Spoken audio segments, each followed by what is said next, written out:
নিম্নতম মজুরি বোর্ড পুনর্গঠন সহ ৬ দফা দাবিতে মানববন্ধন করেছে গার্মেন্টস শ্রমিক ঐক্য পরিষদ। সকালে জাতীয় প্রেস ক্লাবের সামনে এই কর্মসূচি পালন করে সংগঠনটি। শ্রমিক নেতারা অভিযোগ করেন, সংশোধিত শ্রম আইন অনুযায়ী নিম্নতম মজুরি বোর্ড ৩ বছর পর পর পুনর্গঠন হওয়ার কথা থাকলেও এখন পর্যন্ত তা করা হয়নি।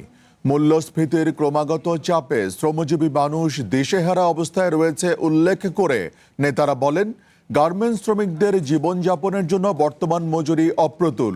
ফলে শ্রমিকদের জীবনমান উন্নয়নে দ্রুত মজুরি বোর্ড পুনর্গঠন ও বাস্তবায়নের দাবি জানান তারা। শিল্পাঞ্চলে শ্রমিকদের সুবিধার্থে সান্ধ্যকালীন চিকিৎসা সেবা এবং শ্রমিকদের জন্য রেশন চালানোর দাবি জানানো হয়েছে। অবিলম্বে মজুরি বোর্ড গঠন করুন।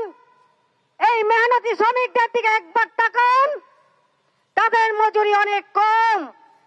বাংলাদেশের শ্রমিকদের, এই গার্মেন্টস শিল্পের শ্রমিকদের সস্তা শ্রম আর মেনে নেওয়া যায় না। ৬ দফা দাবির ভিতরে এলাকা ভিত্তিক যেখানে শ্রমিক ঘন এলাকা, সেখানে শ্রমিকদের জন্য সান্ধ্যকালীন চিকিৎসার ব্যবস্থা করতে হবে এবং তাদের এলাকা ভিত্তিক আপনার হাসপাতাল তৈরি করতে হবে।